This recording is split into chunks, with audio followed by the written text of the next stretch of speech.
car waiting to go across to Tor Point from Plymouth on the ferry because I've got a gig this evening.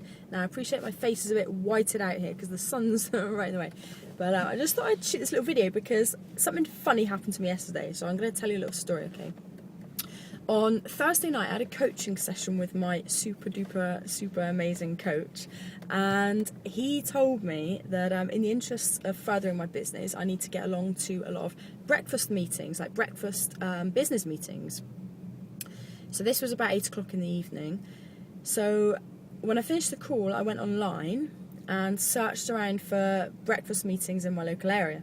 Found some, and I found one that started the next morning, so Friday morning, at 7 o'clock, and on the details for the meeting it said please email the secretary or phone the secretary of the group if you want to come along. So I emailed the secretary, but I thought, bearing in mind it's now 11 PM and the meeting starts at 7 tomorrow, they're not going to have a chance to read this and reply, so I'll just turn up on the off chance. Okay, so 7 o'clock in the morning I drove over the bridge to Cornwall, went to the breakfast meeting, turned up, there's about 30 people in the room, and they all looked at me and they're like, oh, hello young lady, who are you? And I said, well, I'm Laura from iBrand Boost, social media marketing company based in Plymouth.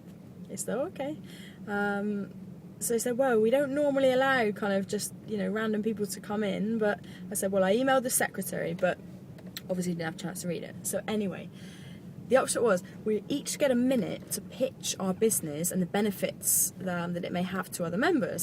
So I thought, wow, great opportunity. Handed out my business cards, 30 people there. Everybody else did their little pitch before me, and I tell you, most of them were absolutely terrible. They were really shocking. So I thought, right, this is my chance here, you know, I'll breeze this. So I stood up and gave, if I do say so myself, a cracking pitch.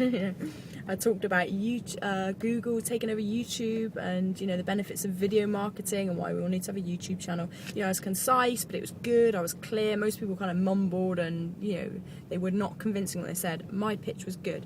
Finished, and I looked around and it was just like stony silence from everyone. I thought, man, either I was too strong there or they just don't like me or whatever, I don't know. So I sat back down, that was that. And then the secretary came over to me, a bloke called Nigel, and the thing is, he owns an online branding company as well.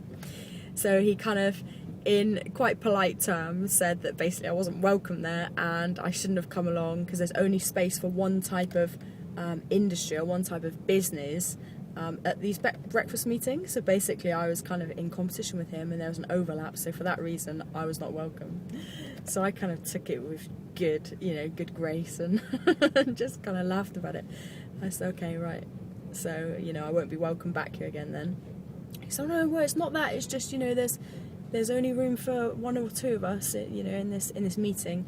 And it just made me think that you know, most of my friends online and most of the people I meet at you know, seminars and things, they're all more than happy to collaborate, and there's lots of us offering the same kind of products and in the same industry, but we all collaborate, and that's the power of joint ventures. And I thought, this man is being very short-sighted here. Because we didn't even cross over on that many things, you know. I did social media marketing, well, that's what I do more than he did. He didn't even have a clue about Twitter really, or Facebook. So he was more web design, so I thought he's missing a trick here, and he was so like caught up in protecting his own territory. I thought, you know, you have it, you know, you carry on. But I don't know, he obviously felt quite threatened by me. But the moral of the story is, well, for me anyway, I thought you just got to go out there. Rules are breakable. Take massive action. You know, I'm always getting told off for breaking the rules, bending the rules, and people telling me, oh, you realise you can't do this. If you want to get anywhere in life, you've got to break the rules and bend the rules. Not in a bad way. I'm not doing anything criminal or anything like that. But I mean, don't, you know, come on. Society will try and constrain us in every which way that it can. And I'm sorry, but I'm not taking that. So you just got to get out there, take action, and not really give a shit too much what other people think. Just do what's best in the interest of your vision, as long as you're not infringing on the rights of anyone else, and as long as you know that what you're doing is for the purpose of a greater good. So just wanted to share that little story with you. Okay, just coming over across the bridge now, so I'll say bye for now. Yeah, I'm off to play a gig with my band this evening, so can't wait. See you soon, bye bye.